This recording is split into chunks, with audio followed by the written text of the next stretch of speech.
အားလုံးပဲမင်္ဂလာပါကျွန်တော်ပြီးခဲ့တဲ့အပိုင်းမှာတော့ဂျပန်နိုင်ငံဂျွန်မွန်ခေတ်နဲ့ယာယိုဤခေတ်တွေကဒီဂျပန်နိုင်ငံရဲ့အုံမြင့်ကိုဘယ်လိုတိစောက်ပေးခဲ့လဲဆိုတာကိုတင်ဆက်ပေးခဲ့ပြီးဖြစ်ပါတယ်ယာယိုဤခေတ်အဆုံးမှာလေယာဆက်ပြိုးရေးဖွံ့ဖြိုးလာတယ်လူဦးရေတိုးလာတယ်နိုင်ငံငယ်ပေါင်းများစွာဒီပေါ်ပေါက်လာတယ်ဒါပေမဲ့ဒီနိုင်ငံငယ်တွေတဲကဘယ်နိုင်ငံကဂျပန်နိုင်ငံကိုစီးလုံးနိုင်ခဲ့တာလဲဒီနေ့အထိဆက်လက်တည်ရှိနေတဲ့ဂျပန်ဧကရာဇ်စနစ်ကိုဘယ်လိုစတင်ခဲ့တာလဲဗုဒ္ဓဘာသာကဂျပန်နိုင်ငံကိုဘယ်လိုရောက်ရှိလာခဲ့တာလဲပြောသူမျိုးဟာဘာကြောင့်နှစ်ပေါင်း1000ကျော်ဒီရှေးဟောင်းမြို့တော်အဖြစ်လက်ရှိအချိန်ထိတည်ရှိနေတာလဲစတာတွေအပါအဝင်ဒီနေ့မှာတော့ဂျပန်နိုင်ငံစတင်ဖွဲ့စည်းလာတဲ့ခေတ်ကနေဆာမူရိုက်နေမပေါ်ပေါက်ခင်ဒီအထိခေတ်အချိန်တွေကိုဆက်လက်တင်ဆက်ပေးတော့မှာဖြစ်ပါတယ်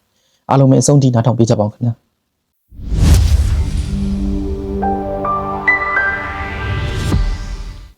ဂျပန်နိုင်ငံဟာဒီယာယိုဤခေတ်အဆုံးပိုင်းမှာဂျပန်ကျွန်းစုအနှံ့မှာနိုင်ငံငယ်ပေါင်းများစွာတည်ရှိနေခဲ့တယ်လို့တရုတ်နိုင်ငံဝေမင်းဆက်ရဲ့ဒီ record of win မှာဂျပန်နိုင်ငံကိုဝလို့ခေါ်ခဲ့ပြီးတော့နိုင်ငံငယ်ပေါင်း100ကျော်ရှိတယ်လို့မှတ်တမ်းတင်ထားပါတယ်။အဲ့ဒီနိုင်ငံတွေထဲကအကျော်အကြားဆုံးနိုင်ငံကတော့ယာမာတိုင်းနိုင်ငံဖြစ်ပါတယ်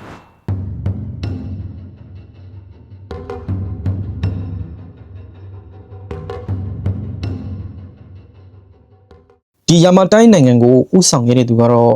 ဘီမဟီမီကိုဆိုတဲ့သူဖြစ်ပါတယ်။သူမဟာစစ်ဘီရင်မမဟုတ်ဘဲနဲ့ဒီနိုင်ငံရေးခေါင်းဆောင်နဲ့ဘာသာရေးခေါင်းဆောင်တဦးဖြစ်ခဲ့ပါတယ်။တရုတ်မှတ်တမ်းတွေအရသူမဟာနိုင်ငံငယ်တွေကိုစီးလုံးနိုင်ခဲ့ပြီးတော့ဝေမင်းဆက်နဲ့ဒီတန်တပန်ဆက်ဆံရေးအထိထူထောင်နိုင်ခဲ့တယ်လို့ဆိုကြပါတယ်။ဒါပေမဲ့ဒီယာမာတိုင်းနိုင်ငံဟာဂျပန်နိုင်ငံရဲ့ဘယ်နေရာမှာရှိခဲ့တဲ့လဲဆိုတာကိုတော့ဒီနေ့အထိသမိုင်းပညာရှင်တွေညှင်းခုန်နေကြစေဖြစ်ပါတယ်ဒီလိုနဲ့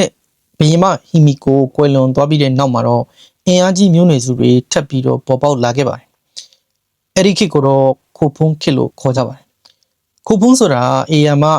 ဒီတင်းချိုင်းတောင်ကြီးတွေလို့အဓိပ္ပာယ်ရပါတယ်။အဲ့ဒီတင်းချိုင်းတွေထဲမှာအကျော်ကြားဆုံးကတော့ဒီတောပေါက်ပုံစံနဲ့တိစောက်ထားတဲ့ဒိုင်းဆန်ခိုဖုံးလို့ခေါ်တဲ့တင်းချိုင်းပဲဖြစ်ပါတယ်။ဒီတင်းချိုင်းဟာယာမာတိုမင်းဆက်ရဲ့ဧကရက်နင်းတုခုရဲ့တင်းချိုင်းလို့ယူဆကြပြီးတော့ကမ္ဘာပေါ်မှာအကြီးဆုံးတင်းချိုင်းအဆောက်အုံတွေတွေကတစ်ခုလေးဖြစ်ပါတယ်ဒီလောက်ကြီးမားတဲ့တင်းချိုင်းကိုဆောက်လုပ်နိုင်ခဲ့တာကယာမာတိုခေတ်မှာအုပ်ချုပ်သူလူဒန်းစားအင်အားအရင်အမြင့်နဲ့အာဏာဘယ်လောက်ထိကြီးမားခဲ့တယ်ဆိုတာကိုတော့ပြသနေစေတက်တည်တစ်ခုပဲဖြစ်ပါတယ်ဒီဒိုင်းဆန်ကိုဖုန်းလို့ခေါ်တဲ့တင်းချိုင်းကိုတော့ဒီနေ့အချိန်ထိဒီအိုဆာကာမြို့မှာတွားရောက်ပြီးတော့လေ့လာနိုင်ပါတယ်ဒီကိုဖုန်းခေတ်ဖြစ်တဲ့ AD 300စုခန့်မှာယာမာတိုမျိုးနွယ်စုဟာတပြည့်ပြည့်အင်အားကြီးလာခဲ့တယ်လို့စစ်အင်အားမဟာမိတ်ဆက်ဆံရေးအင်တောင်ရေးမဟာမိတ်တွေကိုအသုံးပြုပြီးတော့တခြားနိုင်ငံငယ်တွေကိုစီးလုံးအောင်လုပ်နိုင်လာခဲ့ပြီးတော့ဂျပန်နိုင်ငံရဲ့ပထမဦးဆုံးဗဟိုအုပ်ချုပ်ရေးစနစ်စတင်ပေါ်ပေါက်လာခဲ့ပါတယ်။ယာမာတိုမျိုးနွယ်စုတွေကသူတို့ရဲ့ခေါင်းဆောင်ကိုနတ်ဘုရားအမာတဲရာစုရဲ့မျိုးဆက်ဖြစ်တယ်လို့လည်းယုံကြည်ခဲ့ကြပြီးတော့အဲ့ဒီယုံကြည်ချက်ပေါ်မှာဂျပန်ဧကရာဇ်စတင်အသက်သွင်းခဲ့ပါတယ်။ယနေ့အထိဂျပန်ဧကရာဇ်မင်းဆက်ဟာကမ္ဘာပေါ်မှာအရှိလျားဆုံးစက္ကန့်နေတဲ့ဒီတော်ဝင်မိသားစုအဖြစ်သတ်မှတ်ခံထားရပါတယ်။ဒါပြင်ယာမာတိုခေတ်မှာတရုတ်နဲ့ကိုရီးယားနိုင်ငံတွေကနေတန်တယ်နီးပညာစာရေးစနစ်လေယာစနစ်ဒီယဉ်ကျေးမှုအသစ်တွေတဖြည်းဖြည်းဝင်ရောက်လာခဲ့ပါတယ်။ဒါဟာအာစုကလို့ခေါ်တဲ့ခေတ်အတွက်အခြေခံအုတ်မြစ်လေးဖြစ်လာခဲ့ပါတယ်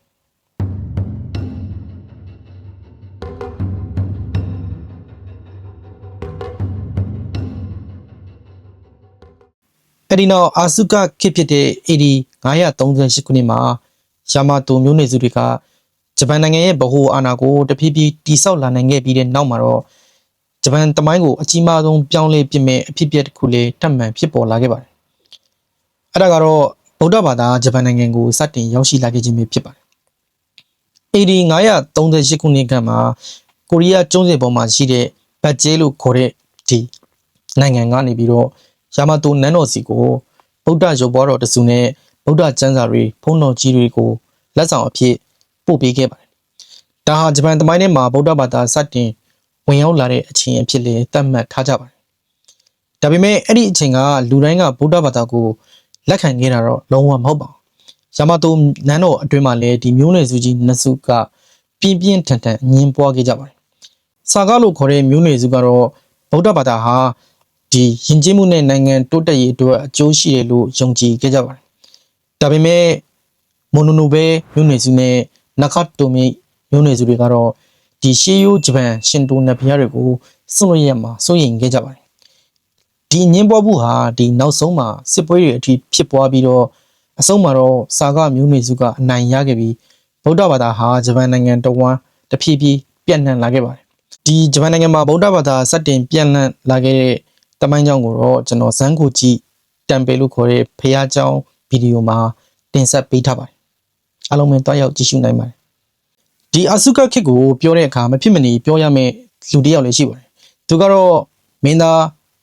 ရှော့တိုခုဆိုတဲ့သူဖြစ်ပါတယ်သူကဂျပန်သမိုင်းရဲ့အထင်ရှားဆုံးမင်းသားတစ်ပါးဖြစ်ပြီးတော့ဗုဒ္ဓဘာသာကိုအားပေးထောက်ခံခဲ့တဲ့အပြင်တရုတ်နိုင်ငံရဲ့အုပ်ချုပ်ရေးစနစ်တွေကိုလည်းဂျပန်နိုင်ငံမှာအသုံးပြုဖို့စူးစမ်းခဲ့တဲ့သူတစ်ယောက်ဖြစ်ပါတယ်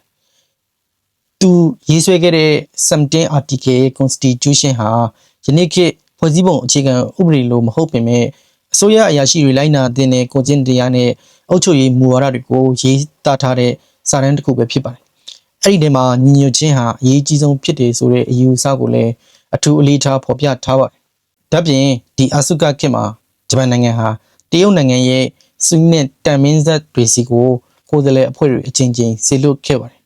အဓိကနေပြီးတော့တရုတ်စာရေးစနစ်ဥပဒေအခွန်စနစ်ပြက်ကလေးဝိတုကပညာယဉ်ကျေးမှုအဝိစာအကုန်လုံးကိုတင်ယူလာခဲ့ပါတယ်ဒီလိုဗုဒ္ဓဘာသာတရုတ်ယဉ်ကျေးမှုအုပ်ချုပ်ရေးအသစ်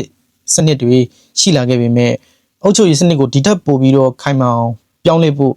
လိုအပ်နေသေးတဲ့အချိန်လေးဖြစ်ပါတယ်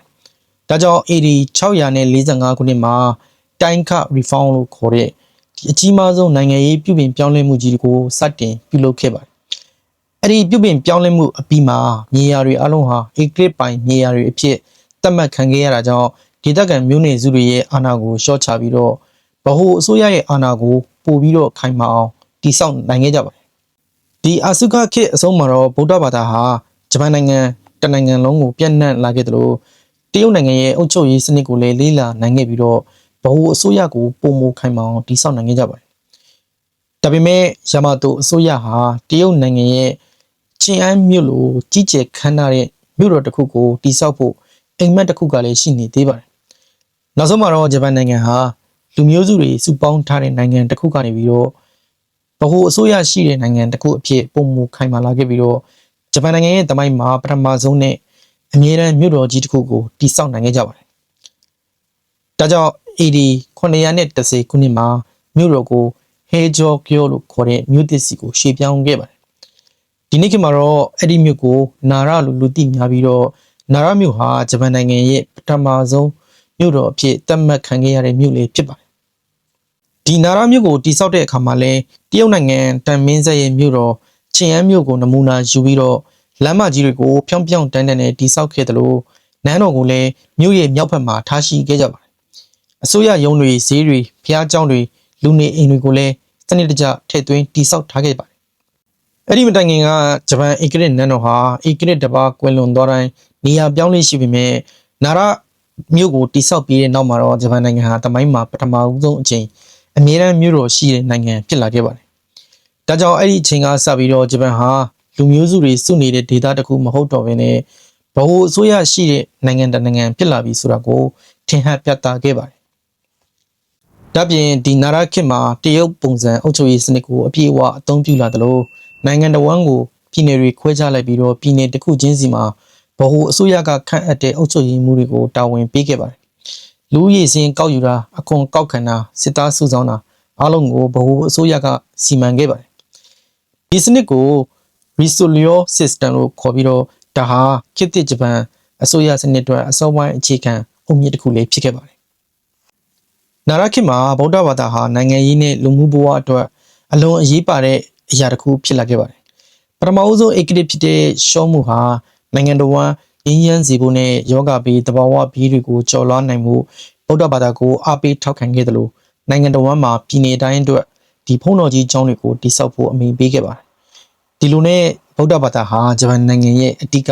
ဘာသာရေးတစ်ခုဖြစ်လာခဲ့တာပဲဖြစ်ပါတယ်ဒီနာရခေတ်ရဲ့အထင်ရှားဆုံးဗုဒ္ဓဘာသာအဆောက်အဦကတော့တိုတိုင်းကြီးဘုရားကျောင်းပဲဖြစ်ပါတယ်ဒီဘုရားကျောင်းမှာ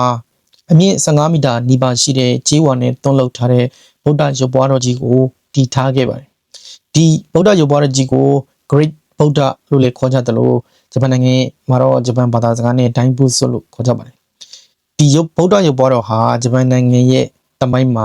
ပထမအဦးဆုံးနဲ့ရှေးအကြဆုံးဒီတမိုင်းဝင်ဗုဒ္ဓရုပ်ပွားတော်ကြီးပဲဖြစ်ပါတယ်ဒီရုပ်ပွားတော်ကြီးတိဆောက်ဖို့ဂျပန်နိုင်ငံအနှံ့ကကျေးဝါတစ်တာလှုပ်သားအင်အားအရင်းမြစ်တွေကိုစုစည်းခဲ့ရပါတယ်ဒါဟာနာရခေဂျပန်နိုင်ငံရဲ့စီးလုံးမှုနဲ့အင်အားကိုပြသခဲ့တဲ့သင်္ကေတတစ်ခုလေးဖြစ်ပါတယ်နာရခေရဲ့နောက်ထပ်အရေးကြီးတဲ့အချက်တစ်ခုကတော့ဂျပန်နိုင်ငံဟာသူတို့ရဲ့ကိုယ်ပိုင်သမိုင်းကိုစတင်မှတ်တမ်းတင်ထားခဲ့တာပဲဖြစ်ပါတယ်AD 912ခုနှစ်မှာခိုဂျီကီလို့ခေါ်တဲ့စာအုပ်ကိုရေးသားပြုစုခဲ့ပြီးတော့အဲ့ဒီစာအုပ်ထဲမှာဂျပန်နိုင်ငံပေါ်ပေါက်လာပုံနတ်ဖျားတွေရဲ့တန်ထာကြီးအစောပိုင်းအေဂရစ်တွေရဲ့သမိုင်းတွေကိုမှတ်တမ်းတင်ထားပါတယ်နောက်ပိုင်း AD 920ခုနှစ်မှာနီဟွန်ရှော့ကီလို့ခေါ်တဲ့စာအုပ်ကိုလည်းထပ်ပြီးတော့ရေးသားပြုစုခဲ့ပြီးတော့ဒီစာအုပ်ဟာပို့ပြီးတော့အသေးစိတ်ကျတဲ့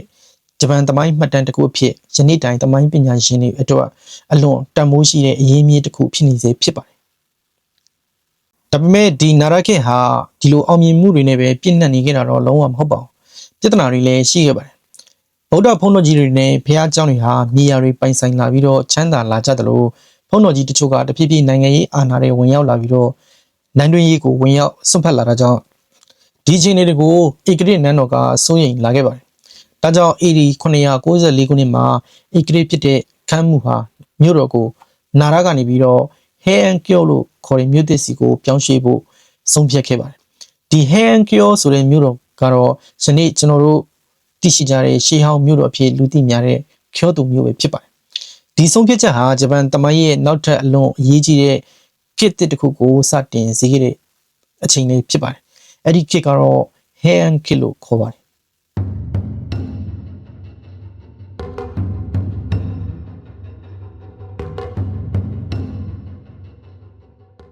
ဒါကြောင့် AD 994ခုနှစ်မှာဧကရစ်ခမ်းမှုက